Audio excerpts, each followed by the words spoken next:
عليه السلام إذا ابتدأ بالدعاء بدأ بالتحميد لله عز وجل والثناء عليه فقال: اللهم صل على محمد وآل محمد.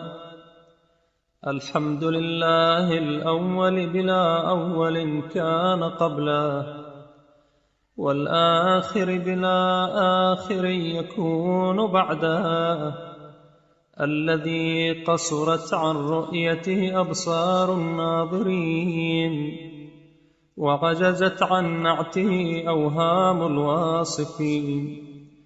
ابتدع بقدرته الخلق ابتداعا، واخترعهم على مشيته اختراعا، ثم سلك بهم طريق إرادته وبعثهم في سبيل محبته، لا يملكون تأخيرا عما قدمهم إليه، ولا يستطيعون تقدما إلى ما أخرهم عنه، وجعل لكل روح منهم قوتا معلوما مقسوما من رزقه، لا ينقص من زاده ناقص، ولا يزيد من نقص منهم زائد.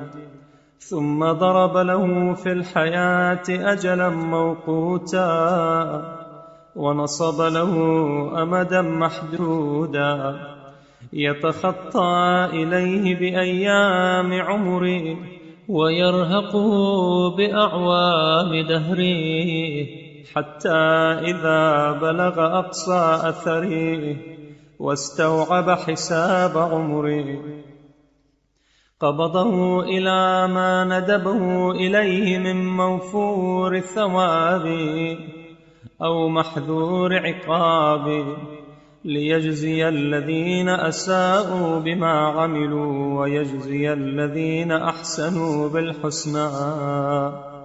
عدلا منه تقدست أسماؤه وتظاهرت آلاؤه، لا يسأل عما يفعل وهم يسألون. والحمد لله الذي لو حبس عن عباده معرفة حمده على ما أبلاهم من مننه المتتابعة وأسبغ عليهم من نعمه المتظاهرة، لتصرفوا في مننه فلم يحمدوا، وتوسعوا في رزقه فلم يشكروا، ولو كانوا كذلك لخرجوا من حدود الإنسانية إلى حد البهيمية، فكانوا كما وصف في محكم كتابه: إن هم إلا كالأنعام بل هم أضل سبيلا.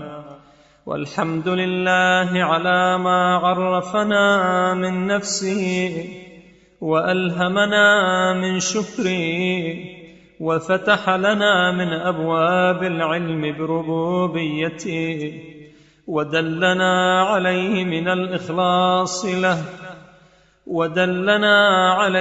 الإخلاص له في توحيده، وجنبنا من الإلحاد والشك في أمره.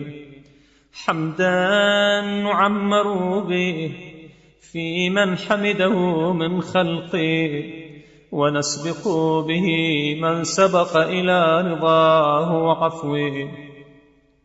حمدا يضيء لنا به ظلمات البرزخ، ويسهل علينا به سبيل المبعث، ويشرف به منازلنا عند مواقف الأشهاد، يوم تجزى كل نفس بما كسبت وهم لا يظلمون، يوم لا يغني مولا عن مولا شيئا ولا هم ينصرون. حمدا يرتفع منا إلى أعلى عليين في كتاب مرقوم يشهده المقربون. حمدا تقر به عيوننا إذا برقت الأبصار، وتبيض به وجوهنا إذا اسودت الأبشار.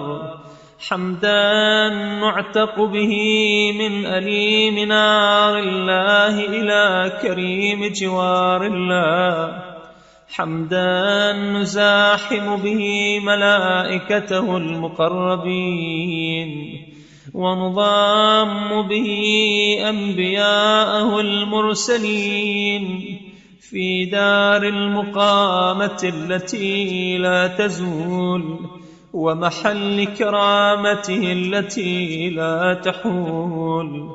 والحمد لله الذي اختار لنا محاسن الخلق، وأجرى علينا طيبات الرزق، وجعل لنا الفضيلة بالملكة على جميع الخلق، فكل خليقته منقادة لنا بقدرته، وصائرة إلى طاعتنا بعزته. والحمد لله الذي أغلق عنا باب الحاجة إلا إليه، فكيف نطيق حمده أم متى نؤدي شكره لا متى.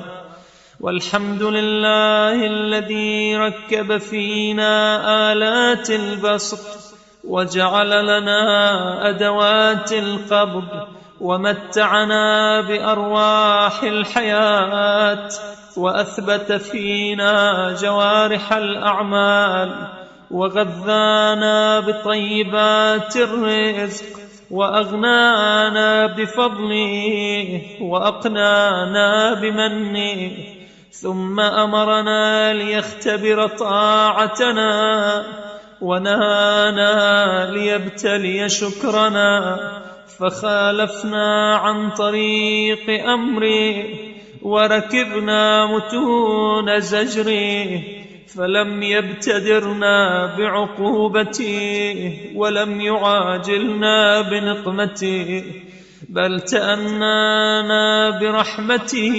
تكرما، وانتظر مراجعتنا برأفته حلما. والحمد لله الذي دلنا على التوبة التي لم نفدها إلا من فضله، فلو لم نعتدد من فضله إلا بها لقد حسن بلاؤه عندنا، وجل إحسانه إلينا، وجسم فضله علينا. فما هكذا كانت سنته في التوبة لمن كان قبلنا، لقد وضع عنا ما لا طاقة لنا به، ولم يكلفنا إلا وسعا، ولم يجشمنا إلا يسرا، ولم يدع لأحد منا حجة ولا عذرا.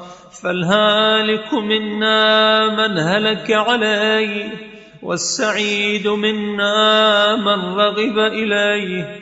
والحمد لله بكل ما حمده به أدنى ملائكته إليه، وأكرم خليقته عليه، وأرضى حامديه لديه، حمدا يفضل سائر الحمد كفضل ربنا على جميع خلقه.